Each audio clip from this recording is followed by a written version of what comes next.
BNP দলটা আসলে কিভাবে চলে, বিএনপির প্রেসিডিয়ামের বা স্ট্যান্ডিং কমিটির মেম্বাররা আসলে কিভাবে চলেন।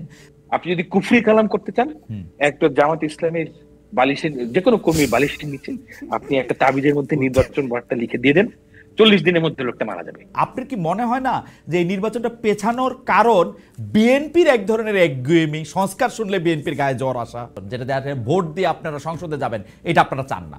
কেন, আমি তো সংসদে যাওয়ার জন্য খুব উদ্গ্রীব হয়ে আছি যে যদি নির্বাচিত হই।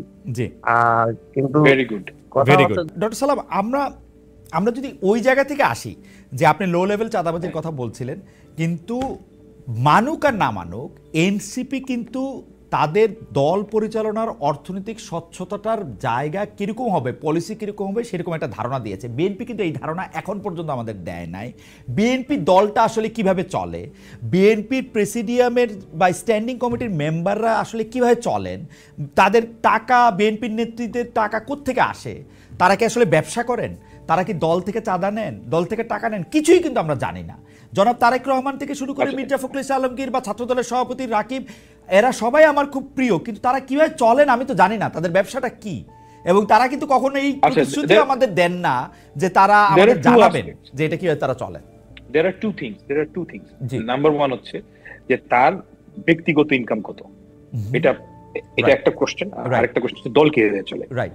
তার ব্যক্তিগত তারেক রহমান সাহেব কিভাবে চলে এটা আপনার জানার কোনো রাইট নেই।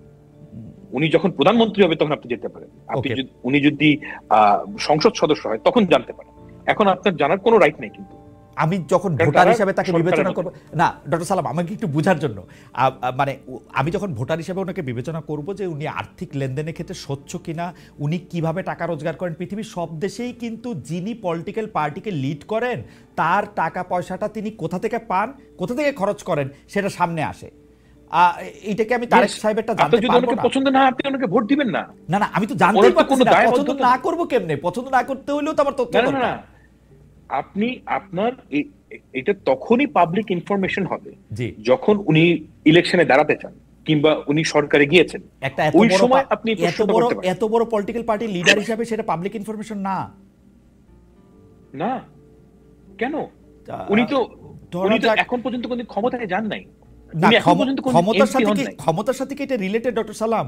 ডক্টর সালাম, আমি যদি ধরেন মার্কিন যুক্তরাষ্ট্রের কথা বলি, অস্ট্রেলিয়ার কথা বলি, আমার কি কোনো রাইট আছে আপনার বেতন কতটা জানার? আমি তো পাবলিক পার্টি না, তবুও আপনার রাইট আছে। আপনি এটা জিজ্ঞেস করতে পারেন। মানে আমি রাইটের কথা বলতে চাই, যখন আপনি পাবলিক পারসন, মানে বিএনপির সর্বোচ্চ নেতা যদি পাবলিক পারসন না হন, এই পৃথিবীতে কে পাবলিক পারসন? পাবলিক পারসন এখানে প্রিভিয়াসির একটা বিষয় আছে।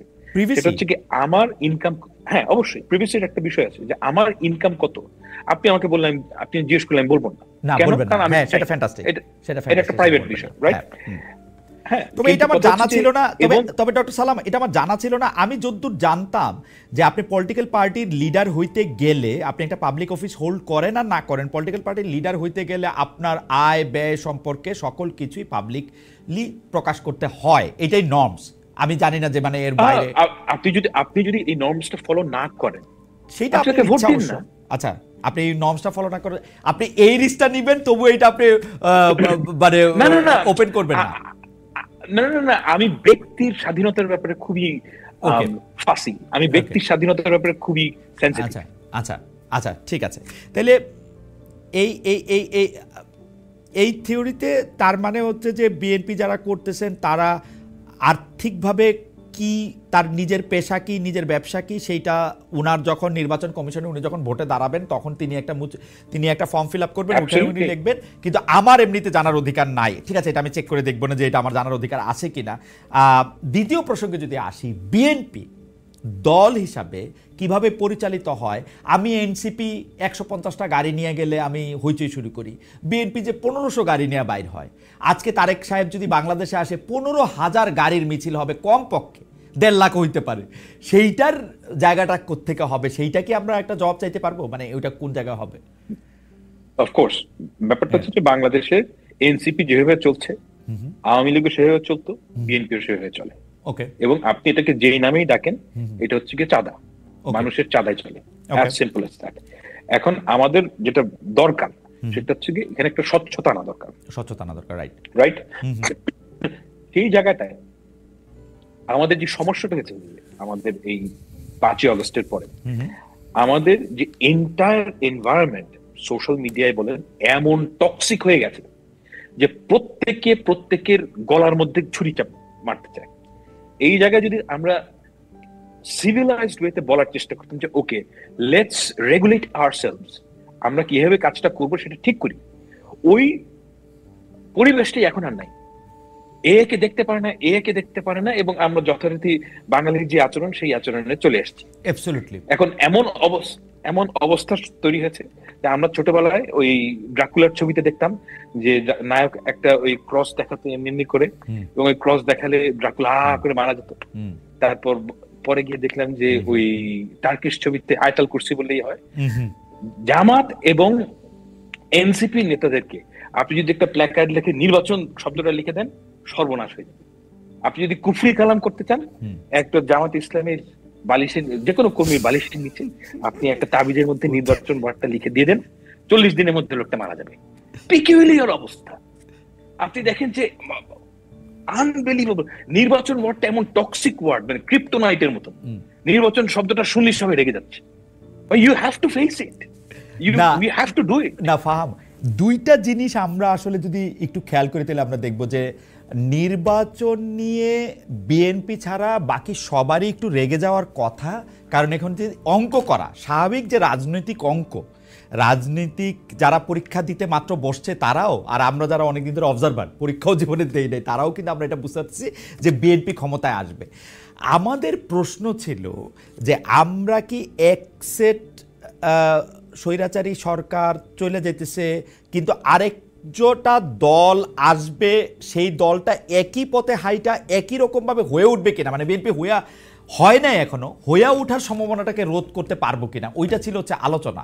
সেই জন্য কিন্তু বারবার কিছু সংস্কারের কথা বলা হয়েছে, কিছু পরিবর্তনের কথা বলা হয়েছে।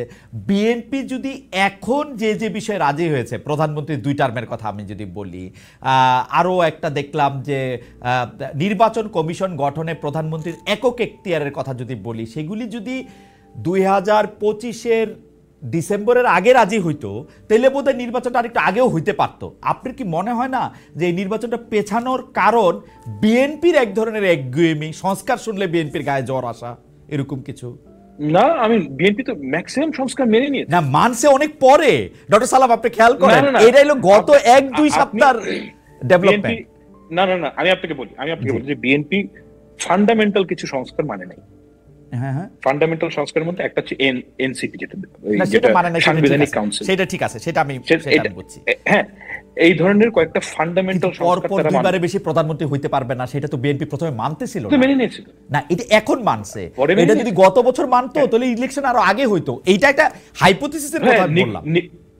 না, আপনি ইউ আর রিডিং ইট রং। আচ্ছা, জামায়াতে ইসলামী এবং এনসিপি এই দুটো দল নির্বাচন চায় না, অ্যাজ সিম্পল অ্যাজ দ্যাট। আমাদের হান্নান মাসুদ যাই বলুক, তাদের যে অ্যাক্টিভিটি এটা ক্লিয়ার। এই সরকার অথর্ব, এই অপরাধে তাদের অথর্বপনা দীর্ঘদিন ধরে করতে দিতে হবে। এটা হচ্ছে কি এনসিপির অফিসিয়াল স্ট্যান্ড।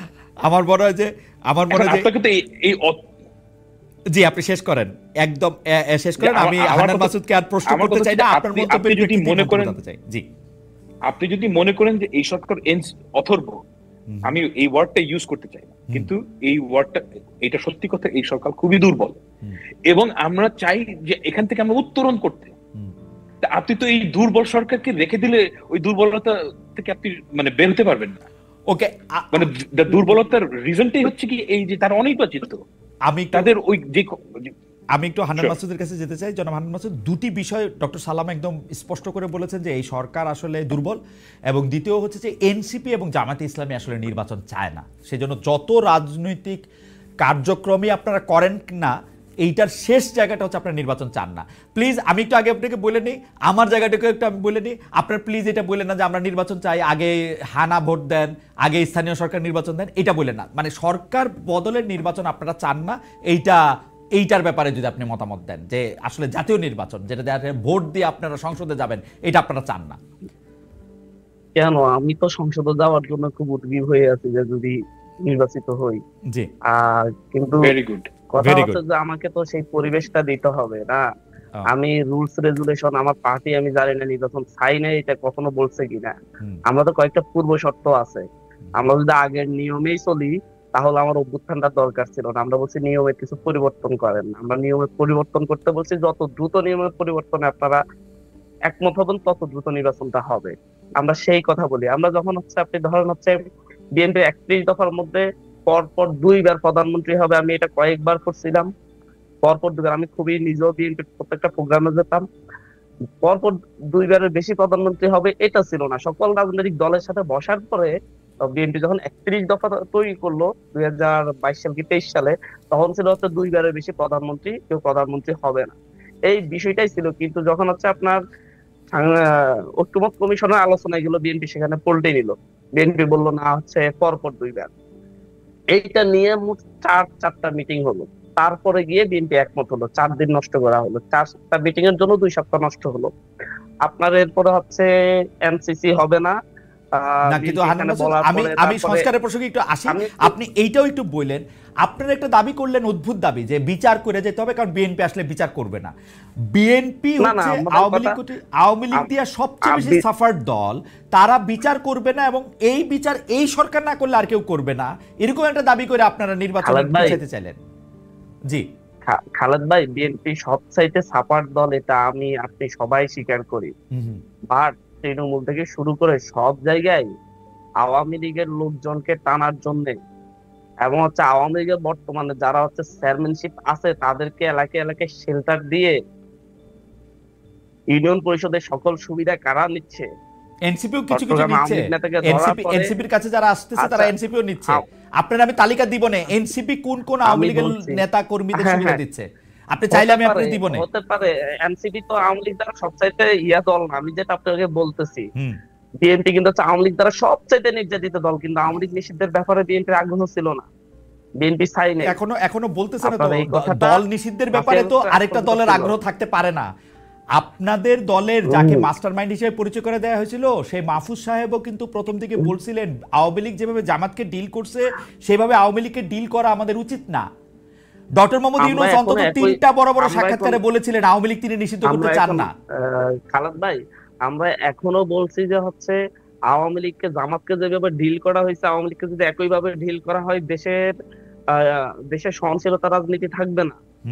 আপনার অবশ্যই এই বিরাট জনগোষ্ঠীকে রাজনীতি করার অধিকার দিতে হবে, যারা অপরাধের সাথে জড়িত ছিল না, অপরাধীদেরকে বিচার করতে হবে, এদেরকে আইনের আওতায় এনে আপনি হচ্ছে প্রতিটা উপজেলায়, যেমন আমার উপজেলায় ধরেন বিএনপি বলতে ছিলই না কেউ বিএনপি পরিচয় দেওয়ার জন্য তেমন একটা কোনো গোষ্ঠী, শুধু প্রতিষ্ঠা বার্ষিকীর একটা মিছিল হইতো, প্রতিষ্ঠা বার্ষিকীর আর কোনো প্রোগ্রাম হতো না, সেই সবাই আওয়ামী লীগ ছিল। এখন আমি সবাই এলাকা থেকে বের করে দিয়ে রাজনীতি হবে? আমার কথা হচ্ছে যারা অপরাধের সাথে জড়িত ছিল, আপনার প্রত্যেকটা চেয়ারম্যান, প্রত্যেকটা উপজেলা চেয়ারম্যান, প্রত্যেকটা এমপি, এগুলার মোটামুটি বিচার করলে বাংলাদেশে 10,000 বিচার হয়ে যায়। 10,000 মানুষের বিচার করলে আওয়ামী লীগ থাকে নাকি? কিন্তু সেটা তো হচ্ছে না, এদেরকে আইনের আওতায় আনা হচ্ছে না। আপনি 10,000 মানুষের জনাব হারুন মাসুদ 10,000 মানুষের বিচার সম্পর্কে মানে বিচারটা কি করতে হবে? সম্পন্ন করতে হবে, শুরু করতে হবে, কি করতে হবে? না মামলা দিতে হবে? এটা তো কথা না। আমরা একটা অগ্রগতি দেখতে চাচ্ছি, অন্তত শেখ হাসিনা সহ কয়েকজনের রায় দেখতে চাচ্ছি। শেখ হাসিনা, আপনি কি মনে করেন যে শেখ হাসিনার পক্ষে যে মামলা হবে সে রায় দেওয়াটা 4-5 বছরের মধ্যে সম্ভব? অবশ্যই সম্ভব।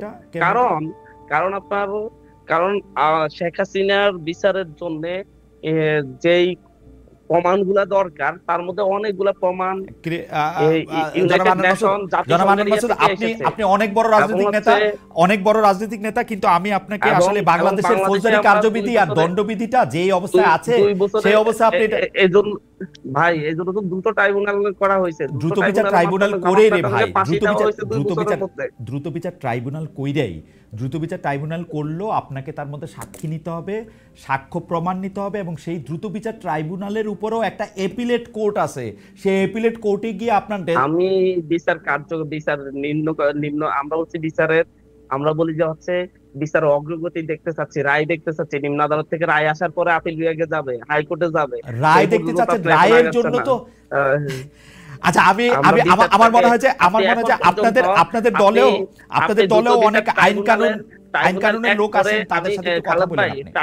ট্রাইব্যুনাল দ্বিতীয় ট্রাইব্যুনালকে এখনো কার্যকর করে নাই সরকার। আমরা যে অনীহা অনিচ্ছা দেখি, এটা নিয়ে তো আমরা উদ্বিগ্ন, আমরা মানে হচ্ছে খুব আতঙ্কিত। কারণ সরকারের 2-3টা ট্রাইব্যুনাল করে বিচারগুলো তো দ্রুত করতে পারে, একটা ট্রাইব্যুনাল করে সে এরপর সেকেন্ড ট্রাইব্যুনাল করতে সেটাকেও ভালোভাবে কার্যকর করে নাই। আমরা বলছি না যে হচ্ছে নির্বাচন হতে হবে না, নির্বাচন হওয়ার জন্য কিছু আমরা মৌলিক শর্ত দিছি। আমরা বলি নাই যে সবাই ফাঁসিতে ঝুলাই দিয়ে তারপর নির্বাচন, আমরা হচ্ছে বিচার অগ্রগতি দেখতে চাচ্ছি। আপনারা কোনো অগ্রগতি দেখতে পাচ্ছেন না এখন পর্যন্ত? না, আমরা অগ্রগতি দেখতে পাচ্ছি না এখন পর্যন্ত সেই পরিমাণে। 1 বছর হয়ে গেছে, সাক্ষ্য গ্রহণ শুরু হয়নি। মানে কি আমরা এটাকে সাক্ষ্য গ্রহণের আগে মানে এখন মুশকিলটা হলো, আপনারা যখন আমি এটা বলবো যে সাক্ষ্য গ্রহণের আগে যে আইন কানুনের প্রসিডিওর লাগে, তখন আপনারা বলবেন আমরা বিপ্লবী সরকার, বিপ্লব আইন কানুন মাইনা হয় নাই। কিন্তু এখন বিচার যদি আপনি আইন কানুন মাইনা কন, তাহলে আইনের অগ্রগতি দেখতে চাচ্ছি। আপনার আওয়ামী লীগের কিছু মৌলিক বিচার ছাড়া, অগ্রগতি ছাড়া আপনি নির্বাচন দেওয়াটা প্রতারণা হবে। আমরা বলছি যে হচ্ছে সংস্কারের যে আমার নির্বাচনের জন্য যে ফিল্ড দরকার সেই ফিল্ডটা দেন। আপনি তো আমার একজন কর্মী, আমার মিছিলে আসলে দেখি যে আওয়ামী লীগ যেভাবে বাড়িতে ফেরার পর হুমকি দামকি দিত, গায়ে হাত তুলতে, এটা অহরহ করতেছে। আমি কিভাবে এই নির্বাচনে যাবো? আমি তো দেখতেছি পরিবেশটা একই। আমি দেখতেছি আমি প্রচারণা। আমার মনে হয় যে জনাব হান্নান মাসুদের বক্তব্য একদম পরিষ্কার করেছেন যে গণ অভ্যুত্থান দায়িত্ব নিতে হবে, বিএনপি বড় দল হিসেবে দায়িত্ব নিতে হবে, আমাদেরকে আস্থায় নিতে হবে যে তাদের নেতা কর্মীরা আমাদেরকে মানে হচ্ছে অন্যায় ভাবে আঘাত করবে না, সুন্দরভাবে আমাদেরকে রাজনৈতিক কর্মকাণ্ড করতে দিতে। প্রতিনিয়ত আজ পর্যন্ত আমি একটু শেষ করি, চট্টগ্রামে সহ গোপালগঞ্জে হামলার পরে বিএনপির যেই পরিমাণ পোস্টেড নেতা কর্মী ফেসবুকে পোস্ট দিয়ে হুমকি দিয়েছে এবং বিভিন্ন জায়গায় হামলা করেছে লোকজন আমাদের প্রোগ্রাম থেকে যাওয়ার পরে, তাদের বিরুদ্ধে যদি ন্যূনতম সাংগঠনিক ব্যবস্থাও বিএনপি নিত, তাদের যারা এইভাবে একবার প্রকাশ্য হুমকি দিয়ে হামলা করছে, তাহলে আমরা মনে করতাম বিএনপি চাই যে হচ্ছে লেভেল প্লেইং ফিল্ডে শুধু একটা নির্বাচনী পরিবেশ তৈরি করতে। আমার মনে হয় আপনার বক্তব্য একদম পরিষ্কার। কারণ এইটা নিয়ে আমি এখন জনাব ফাহাম আব্দুল সালামের কাছে যাবো। জনাব ফাহাম আব্দুল সালাম, বিচারের জন্য যে দাবি তারা করতেছেন যে একটা দৃশ্যমান অগ্রগতি, এবং তারা দাবি করতেছেন যে বিএনপি ক্ষমতা আসলে যে তাদের কোনোভাবে হেনস্থা করা হবে না, সেই রকম কোন একটা আস্থায় নেওয়া, সেটি দেখা যাচ্ছে না। বড় ক্ষমতায় আসবে তা না ভাই, সেটা বলিনি, বলছি একটা নির্বাচনের পরিবেশে প্রচারণার ক্ষেত্রে আমাদের স্বাধীন ভাবে কেউ এনসিপি করতে পারবে, কেউ জামাত করতে পারে, সেই পরিবেশটা বিএনপি ওকে ফ্যান্টাস্টিক। উদাহরণ দিতে পারবো। শুধু এনসিপি করার কারণে বাড়িতে হুমকি দেওয়া হচ্ছে, গায়ে হাত তোলা হচ্ছে বিএনপি কর্তৃক, যেটা আওয়ামী লীগ করতো। ওকে জনাব ফাহাম আব্দুল সালাম, দেখেন বাংলাদেশের লোকাল রাজনীতির কিছু রিয়ালিটি আছে, এটা আজকের না, এটা আপনি 1950 সালের স্মৃতি কথাতেও পাবেন। সেটা হচ্ছে কি, আপনি যদি একটা এলাকার খুব বিখ্যাত লোকেরকে গালিগালাজ করেন কিংবা তাকে যদি কুৎসা করেন, তাহলে আপনার ফিজিক্যাল ভয় আছে। আমার কাছে সালাউদ্দিন, আমার মনে হয় যে হান্নান মাসুদ যেটা বলছিলেন যে সালাউদ্দিন সাহেবের যে ঘটনা ওইটা নিয়ে বলছেন, আমার কাছে মনে হয়েছে যে বিএনপি কিন্তু এটাকে বেশ ভালোই হ্যান্ডেল করেছে। সালাউদ্দিন সাহেব কিন্তু কোনো এটাকে ঘটনা এখন যেটা ঘটছে, the way I read it, যে জামায়াতে ইসলামী এবং এনসিপির নেতারা তারা চাচ্ছেনই যে একটা অল্টারকেশনের মধ্যে যেন যাওয়া হয়, অর্থাৎ অল্টারকেশনে গেলে তারা এটা বলতে পারে। আমার পার্সোনাল রিডিং, হান্নান মাসুদের সাথে আমি একমত নই। আমি পার্সোনালি মনে করি যে এনসিপি আলটিমেটলি ইলেকশনে নাও যেতে পারে, এবং আলটিমেটলি ইলেকশনে না গেলে তারা যে গ্রাউন্ড ওয়ার্কটা তৈরি করবে যে আমাদেরকে, আমি মনে করি না যে বাংলাদেশের অবস্থা এত খারাপ যে গেলে আপনাকে মেরে ফেলবে কেউ পিটায়। হাউএভার খুব ভালো না, it has improved a little from last year, কিন্তু হয়তো আমরা এখনো আমাদের যে কাঙ্ক্ষিত জায়গাটা যাওয়ার কথা সেখানে যেতে পারিনি। কিন্তু আমাদেরকে একটা জিনিস মাথায় রাখতে হবে, বাংলাদেশের রিয়ালিটি আপনাকে মানতে হবে। বাংলাদেশের রিয়ালিটি এমন না যে অস্ট্রেলিয়ার মতন যে দুজন নেতা পাশাপাশি বসে দুজনকে কুৎসা করছেন, এই জিনিসটা বাংলাদেশে হবে না ভাইয়া। যেটা হবে না সেটা বাস্তবতার কথা, ওই অবাস্তব কথা আমি যাচ্ছি না। কিন্তু আমি মনে করি যে ইলেকশনের আগে বাংলাদেশের এই পর্যায়ে যাবে যে খুব বড় ধরনের থ্রেট থাকবে না, আমি এটা মনে করি। এই কাজটা করার দায়িত্ব হচ্ছে সরকার। ডক্টর সালাম, ইলেকশনের ওই পর্যায়ে যাওয়ার আগে হান্নান মাসুদ যে কথা বলেছেন সেই জায়গা থেকে আমি একটু আসি। উনি একটি অভিযোগ করেছেন যে বিচারের কোনো লক্ষণ, মানে আওয়ামী লীগের যারা শীর্ষস্থানীয় আছেন, ধরেন শেখ হাসিনা সহ যারা আছেন, তাদের আসলে বিচারের কোনো একটা মানে লক্ষণীয় অগ্রগতি তারা দেখতে পাচ্ছেন না, সরকার দ্বিতীয় ট্রাইব্যুনালটাকে চালু করছেন না। এইটার কি কারণ বলে আপনারা মনে করেন, যে মানে কেন সরকার এটা আসলে করতেছে না? এক, আর দুই হচ্ছে যে আওয়ামী লীগকে নিষিদ্ধ করার ব্যাপারে বা আওয়ামী লীগকে নিষিদ্ধ করার ব্যাপারে এনসিপি যত সিরিয়াস, এনসিপি যতটা নিজেদের ভুক্তভোগী মনে করে, বিএনপি তার উল্টা দিকের পথে কেন আছে? বিএনপি কেন মনে করে না যে আওয়ামী লীগকে নিষিদ্ধ? আমি প্রথম কোশ্চেন উত্তরটা খুব সহজ। জি, প্রথম কোশ্চেন হচ্ছে কি, আমি এই বিষয়ে অনেকের সাথে কথা বলেছি যে মানে শেখ হাসিনার কেস কেন আগায় না। এটা সবচেয়ে বড় কারণ হচ্ছে কি, যারা তদন্ত করবে এই ধরনের পুলিশ অফিসার ছিল না। কোয়াইট সিম্পলি আপনি পুলিশের লেয়ার বাই লেয়ার হচ্ছে আওয়ামী লীগের লোক। এদেরকে যখন সরায় ফেলা হয়েছে তখন আপনি দেখবেন যে যারা বিএনপি পন্থী কিংবা আপনি হোয়াট এভার প্রফেশনাল অফিসার যারাই কি বলেন, তারা 15 বছর ধরে তদন্ত করেন। তারা সবাই ওই ওএসডি হয়েছিল 15 বছর ধরে। এখন তারা মানে আপনি প্রফেশনালি যদি 15 বছর একটা কাজ না করেন, আপনার তো কোনো প্রফেশনাল ডেভেলপমেন্ট হয় না। তারা ওই কাজটাই ভুলে গেছে। প্রথম দিকে প্রথম 3-4 মাস দিস ওয়াজ অ্যান ইস্যু। তো এই কারণে তারা তদন্ত কাজ আগাতে পারেন। তো আর বাংলাদেশের আপনারা আমরা সবাই জানি যে ইনস্টিটিউশন গুলো ধ্বংস হয়ে গেছে। তো ওই কারণে আপনার প্রথম দিকে তদন্তের গতি খুবই মন্থর ছিল, এবং that is the reality we are dealing with. এই কারণে হাসিনার ব্যাপারে যেটা দৃশ্যমান অগ্রগতি সেটা দেখা যাচ্ছে না। ওকে, হচ্ছে নাম্বার 1 কোশ্চেন। আর নাম্বার 2 হচ্ছে আওয়ামী লীগ নিষিদ্ধের ব্যাপারে বিএনপির এক ধরনের রিল্যাক্টেন্ট অবস্থান, আওয়ামী লীগের লোকদেরকে নিয়ে রাজনীতি করার ব্যাপারে বিএনপির একটা চাওয়া। না না না, আওয়ামী লীগকে নিষিদ্ধ, আচ্ছা আমি আপনাকে একটা বাস্তবতার কথা বলি। আওয়ামী লীগকে যদি আপনি নিষিদ্ধ করেন বলে, আপনার কি মনে হয় যে এই ক্ষমতাটা একটা সরকারের থাকা উচিত কিংবা পার্লামেন্টের থাকা উচিত? আমার তো মনে হয় যে একটা পার্লামেন্টের এই ক্ষমতাটা থাকা উচিত না। আপনি তার যে কোনো ইন্ডিভিজুয়ালের বিচার করবেন, এবং এটা করতেই হবে। আওয়ামী লীগের প্রত্যেকটা অপরাধীর বিচার করতে হবে। কিন্তু আপনি যদি অ্যাজ এ পার্টি একটা জিনিসকে ব্যান করেন, আপনার কোনো এই প্রেসিডেন্সটা ক্রিয়েট করে 15 বছর পর অন্য কোনো পার্টিকে যদি ব্যান করা হয়, আপনি এটা কোনো গ্যারান্টি দিতে পারবেন? খুব বাজে প্রেসিডেন্স একটা পলিটিক্যাল পার্টি যদি আপনি ব্যান করেন। সেকেন্ড কোয়েশ্চেন হচ্ছে কি, I can guarantee this, I have mate a lot of people like this. আমাদের যারা ফরেন পার্টনার এখনই তারা করছে, তখন আরো ফুল থ্রটলে করবে। যে আপনি যদি তাকে নিষিদ্ধ করেন, পরের দিনই আমেরিকা, ইইউ এসে বলবে যে তোমরা নিষিদ্ধ করলে, যখনই আপনার একটা আইএমএফ এর লোন লাগবে, কোনো কিছু লাগবে, বলবে যে এই নিষিদ্ধ উঠাও। এখন সমস্যাটা কি আপনি দেখেন, বিএনপি যদি তখন ওই বাটে পড়ে যদি এই নিষিদ্ধকরণ উঠাতে চায়, এনসিপি বলবে দোষর, জামাত ইসলামী বলবে এরা হচ্ছে গিয়ে দোষর। It's a big problem. এর থেকে অনেক বেটার হচ্ছে যে আপনি নিষিদ্ধ না করে তার প্রত্যেকটা লোকের বিচার করতে পারবেন। আপনি যদি প্রত্যেকটা লোকের বিচার করেন টপ লেভেলের, আওয়ামী লীগ বলে তো কোনো দল থাকবে না। আর যেটা হান্নান মাসুদ বললেন যে লোয়ার লেভেলের লোকেরা বিএনপি হয়ে যাচ্ছে, তার আগে তো উনি নিজেই বললেন যে যারা আওয়ামী লীগের লোয়ার লেভেলের অপারেটিভ, তাদেরকে তো আপনাকে রাজনীতির মধ্যে ফেরাতে হবে। তাদের তো রাজনীতি করার রাইট আছে। এখন একটা ধরেন ছোট লেভেলে Awami League, that is the reality we are dealing with, যে তারা তো নাই হয়ে যাবে না। তারা হয় এনসিপি তে, নাহলে জামাতে। আমি আজকে দেখছিলাম একটা ছেলে যে আগে ছাত্রলীগ করতো, এখন শিবির হয়ে গেছে। এটাই হচ্ছে কি বাংলাদেশের বাস্তবতা। এই ঘটনাটা ঘটবে, তো ওই ঘটনাটা তো আপনাকে একসেপ্ট করতেই হবে। মানে এছাড়া তার আপনার কোনো ওয়ে নাই। আপনি কি লক্ষ লক্ষ লোকের বিচার করবেন? এটা পসিবল না। তো লো লেভেলের যারা অপারেটিং, তারা অবশ্যই এনসিপি, বিএনপি, জামাতের সাথে ভিড়বে। মানে এই বাস্তবতা আপনি কিভাবে অগ্রাহ্য করবেন? ওকে।